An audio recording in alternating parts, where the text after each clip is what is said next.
বন্ধুরা, good morning. আমি সঙ্গীতা। আমার নতুন একটা ব্লগে তোমাদেরকে অনেক অনেক ওয়েলকাম। কেমন আছো তোমরা সবাই? আশা করছি ভালো আছো আর সুস্থ আছো। আমরাও না বেশ ভালো আছি। আর আজকে হচ্ছে সোমবার, এখন হইতে বাজে সকাল 8:30। তোমাদেরকে সাথে নিয়ে আজকে ব্লগটা এখান থেকে শুরু করছি। আই হোপ ব্লগটা ভালো লাগবে। ব্লগটা হয়তো 9টা থেকে শুরু করেছি, কিন্তু আজকে সকালটা শুরু হয়েছে 5টার সময়। আজকে থেকে জানেন তো একটু মর্নিং ওয়াক করতে যাচ্ছি, কারণ দুজন পার্টনার জোগাড় করেছি সকালবেলা মর্নিং ওয়াকের জন্য। আর 5টার সময় উঠে দেখলাম বাইরেটা কিন্তু খুব একটা পরিষ্কার হয় না, তাই একা যাওয়াটা একটু সমস্যার। দুজন পার্টনার হয়ে গেছে, তিনজনে মিলে আমরা গল্প করতে করতে অনেকটাই কিন্তু হেঁটে চলে আসি 1 ঘন্টার মধ্যে। না হলে এই 1 থেকে 1.5 মাস মতন কিন্তু ঘরেই ওয়ার্কআউট করছিলাম, তবে এখন পার্টনার পেয়ে গেছি। সকালটা হাঁটাচলা করলে বেশ ভালো লাগে। আসলে সকালে যেই মনোরম পরিবেশটা পাওয়া যায়, তার মধ্যে এখন বসন্তকাল, কোকিলের ডাক, উফ খুব সুন্দর লাগে সেই সময়টা। এইটা সারাদিনের কোনো সময়তেই কিন্তু পাওয়া যায় না। আর সেটাই আজকে কিন্তু সকালবেলা বেশ সুন্দরভাবে উপভোগ করেছি। প্রায় 2 বছর আগে কিন্তু এরকমভাবেই আমরা সকালে সবাই মিলে দল বেঁধে মর্নিং ওয়াক করতে যেতাম। তবে আবার আস্তে আস্তে বিচ্ছিন্ন হয়ে গেছি বাচ্চাদের পড়াশোনার চাপে বা সংসারের নানা কাজের জন্য। কিন্তু নিজেদের শরীরচর্চা করতে হলে এই সময়টাই কিন্তু আমাদের কাজে লাগাতে হবে। সকালবেলার অনেকগুলো কাজ করতে করতে আর আজকে সকালে সমস্ত গল্পটাই তোমাদের সাথে সেরে ফেললাম, আর এখন তো চলে এসেছি সোজা রান্নাঘরে। আজকে তো সোমবার, সেই জন্য আজকে নিরামিষ হবে। আর এই তো পটলগুলোকে প্রথমে ভেজে নিলাম, কারণ আজকে করব পটল পোস্ত আর তার সাথে করব মুগের ডাল। আর আজকে একটা নতুন রেসিপিও ট্রাই করব সাথে। আর এই তো সমস্ত পটল আমার ভাজা হয়ে গেছে। এখন আমি কালো জিরে কাঁচা লঙ্কা ফোড়ন দিয়ে পোস্ত বাটাটা দিয়ে দেবো। আর এইভাবেই কিন্তু আমি পটল পোস্তটা করে থাকি। এর আগের দিনের ব্লগে সুস্মিতা আমাকে কমেন্ট করেছিলে, সে লিখেছ, দিদি তুমি আগের মতন রেগুলার ভিডিও দাও, তোমাকে ভীষণ মিস করি। তো সুস্মিতা, তোমাকে প্রথমেই জানাতে চাই অনেক ভালোবাসা, যে তোমাদের মনে একটু হলেও আমি জায়গা করতে পেরেছি। আর সত্যি কথা বলতে বাবু, রেগুলার ভিডিও না এখন দিতেই পারবো না। কারণ কি বলতো, তোজোর পড়াশোনার চাপটা বেড়েছে, তারপরে নিজের শরীরটা ভীষণভাবে খারাপ। আমি জানি না নিজে কবে সুস্থ হতে পারবো। তো সেইভাবেই এখন ভিডিও করছি একদিন ছাড়া ছাড়া। আমি তো আমার শরীর খারাপ নিয়ে কখনোই তোমাদের কাছে সেইভাবে কিছু বলিনি। আসলে আমার ইন্টারনাল ভীষণ প্রবলেম ক্রিয়েট হয়েছে। তো যার জন্য আমি ডক্টর দেখাচ্ছি, ডক্টর আল্ট্রাসোনোগ্রাফিও করতে দিয়েছে। তো সেই সব নিয়ে একটু টেনশনের মধ্যে আছি বলতে পারো। আর এই ওয়েদারের জন্য তো আমার প্রায় 1 দিন 2 দিন ছাড়া ছাড়া খুব ঠান্ডা লেগে যাচ্ছে। তো এই সমস্যা নিয়েই আর রেগুলার ভিডিও করে ওঠা হচ্ছে না। তোমাদের সাথে কথা বলতে বলতে আজকে যেই রান্নাটা ট্রাই করব বললাম, সেটা কিন্তু প্রথমে ড্রাই রোস্ট করে ভেজে নিয়েছি। ওটা হচ্ছে মাখানা, যেটা পদ্ম ফুলের বীজ। অনেকেই জেনে থাকবে বিষয়টা, আবার অনেকেই হয়তো জানবে না। প্রথমে মাখানাগুলোকে ভালো করে ড্রাই রোস্ট করে নিয়েছি, আর তারপর কড়াই বসিয়ে একটু তেল দিয়ে কটা মশলা করে নিয়েছি, যেটার মধ্যে গোটা জিরে, শুকনো লঙ্কা, চিনেবাদাম, গোটা গরম মশলা সমস্তটা ভেজে নিয়েছি। তার মধ্যে একটা টমেটো দিয়েছি। আর সেটা ভেজে তারপরে কিন্তু ওই মশলাটা আমি মিক্সার গ্রাইন্ডারে পেস্ট করে এই যে মশলাটা বানিয়েছি, আর এটা দিয়ে মাখানাটা রান্না করলাম। আর এই তো আমার সমস্ত রান্না কমপ্লিট হয়ে গেছে। এখন এই কাউন্টার টপটা একটু ভালো করে পরিষ্কার করে নেব। আজকে ভেবেই রেখেছি রান্নার শেষে কর্নার র্যাকটাকে ভালো করে টেনে এনে এই দিকটায় পরিষ্কার করব।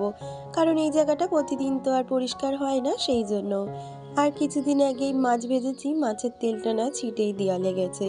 তো সেই জন্যই আরও বেশি করে এই জায়গাগুলো পরিষ্কার করা। প্রতিদিনই তো রান্নার পরে রান্নাঘরটাকে ভালো করে পরিষ্কার করে থাকি, তবুও কিছু কিছু দিন একটু অন্যরকমভাবেও কাজগুলো করতে হয়, তাই না? আর সেই জন্যই কিন্তু আজকে সমস্ত জিনিসপত্র এদিক ওদিক করে ভালো করে কাউন্টার টপটা মুছে নিলাম। আর আজকে নিচের কাউন্টারটাকেও একটু পরিষ্কার করব। তার আগে গ্যাস ওভেনটাকেও একটু ভালো করে পরিষ্কার করে নিই। আজকে যেহেতু সোমবার, সকালবেলা কিন্তু প্রথমে একবার রান্নাঘর পরিষ্কার করেছি, গ্যাসও মেরে সমস্ত কিছু মাঝামাঝি পরিষ্কার করেছি, তারপর রান্না শুরু করেছি। আর রান্নার শেষে তো আরেকবার করতে হবে। আর এখন এই নিচের কাউন্টারটাকে একটু পরিষ্কার করে নেব। আসলে এইটা তো প্রায় দিনই ব্যবহার করা হয়, ছোট ছোট প্রতিদিনের ব্যবহৃত বাটিগুলো এখানেই থাকে। তো এদিক ওদিক উল্টোপাল্টা হয়ে যায়, তাই এটা প্রতি সপ্তাহে একদিন করে একটু ঠিকঠাক করে গুছিয়ে পরিষ্কার করে রাখি। আসলে আমাদের প্রতিদিনের ব্যবহৃত জিনিস কিন্তু একটু অগোছালো থাকেই, সেটাই একদিন সময় দিয়ে একটু পরিষ্কার করে নিলে জায়গাটা কিন্তু বেশ সুন্দর লাগে। আর এই জায়গাটাতেও আমার এই কাচের ডিনার সেটগুলো থাকে, আর তার সাথে ছোট ছোট রেগুলার ইউজের স্টিলের বাটি থাকে। সেই জন্য সমস্তটা ঠিকঠাক করে গুছিয়ে নিলাম, আর যেইগুলো সামনে ছিল সেগুলো নামিয়ে আর একটু ভালো করে পরিষ্কার করে মুছে নিলাম। আর এখন পরপর জিনিসগুলোকে সাজিয়ে রাখবো। এত দূর পর্যন্ত যারা আমার সাথে রয়েছে, আমার আজকের ভিডিওটা তোমাদের যদি কিছু ভালো লেগে থাকে প্লিজ একটা লাইক কমেন্ট করে দিয়েছো। আর আমার চ্যানেলের নতুন বন্ধু হয়ে থাকলে চ্যানেলটা সাবস্ক্রাইব করে আমার পাশে থাকতে পারো। আর এই তো মোছার পরে সমস্ত জিনিসগুলোকে ভালো করে গুছিয়ে রাখলাম। আর এই তো দেখো আমার রান্নাঘর কিন্তু একদম পরিষ্কার পরিচ্ছন্ন হয়ে গেছে। আর এই তো রান্নাঘরের সমস্ত কাজ আমার হয়ে গেছে, এখন এই ঘরটা মুছে নিলেই কিন্তু আমার রান্নাঘরের কাজ কমপ্লিট। যতই আমার হেল্পিং হ্যান্ড থাকুক না কেন, কিছু কিছু কাজ এমন আছে যেগুলো নিজে না করলে শান্তি পাওয়া যায় না। আবারও দেখা হচ্ছে তোমাদের সাথে সেই বিকালবেলা। আর আজকে তোজোর ডিমান্ড হয়েছে ওই সন্ধ্যা দেবে। তবে প্রায় মধ্যেই কিন্তু সন্ধ্যা দেওয়ার টাইমে ও আমার সাথে আসে, ঠাকুরের ফুলগুলো নামায়, সে আরতি করে। এই বিষয়টা আমার কিন্তু বেশ ভালো লাগে। তো বাবুর আজকে ডিমান্ড হয়েছে ও পুরো পুজোটাই দেবে, আমাকে চুপ করে দাঁড়িয়ে দাঁড়িয়ে দেখতে হবে। আর খালি হাতে কি দেখবো, তাই ভালো একটু ভিডিও করা যাক। আর এই তো সন্ধ্যা আরতি করে সে সমস্ত ঘরেই কিন্তু ধূপ দেখিয়ে দিল, তার সাথে ও তুলসী মঞ্চতে গিয়েও ধূপ দেখিয়ে প্রণাম করলো। আমার ওর এই বিষয়গুলো কিন্তু খুব ভাল লাগে, আর ও যখন করতে চায় আমি কিন্তু বাধা দিই না, যেমনই করুক না কেন। আর এখন চলে এসেছি সন্ধ্যের টিফিনে, তবে আমি না, হাজবেন্ড খাবে চপ আর মুড়ি, আর আমি এদিকে রাত্রের রান্নাটা করে নেব। আজকে রাত্রে রান্না করব প্লেন আলুর তরকারি আর তার সাথে লুচি। তো এটাই হচ্ছে তোজো আর তোজোর বাবার ডিমান্ড। আর এই তো এদিকে আলুর তরকারিটা বসিয়ে দিলাম, আর ওইদিকে আমি লুচির জন্য ময়দাটা মাখিয়ে রেখেছিলাম। আর এখন লুচিগুলোকে বেলে ভেজে নেব। তবে আমি কিন্তু লুচি বা তরকারি কোনোটাই রাত্রে খাইনি। আর এই তো দেখো এদিকে ফুলকো ফুলকো লুচি ভেজে নিচ্ছি। তবে সমস্ত লুচি ভাজতে ভাজতে সব লুচি আবার নেতাও হয়ে গেছে।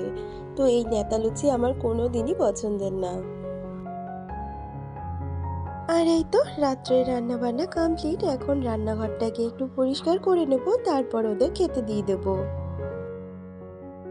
আর ওই লুচি ভাজার তেলটাকে আমি একটু ঢেকে রাখলাম, কারণ যেহেতু গরম রয়েছে অন্য কন্টেনারে আর এখন তুললাম না। তাহলে দেখো দিনের মধ্যে একটা মেয়েকে কতবার যে রান্নাঘর পরিষ্কার করতে হয় তার কিন্তু কোনো ঠিক ঠিকানাই থাকে না। আর এই তো এখন ওদের খাবারটা গুছিয়ে দিয়ে দিই। লুচি সাথে আলুর তরকারি আর দেব মিষ্টি। তাহলে বন্ধুরা আজকের ভিডিওটা এই পর্যন্ত, দেখা হচ্ছে পরবর্তী ভিডিওর সাথে। ততক্ষণ তোমরা ভালো থেকো, সুস্থ থেকো।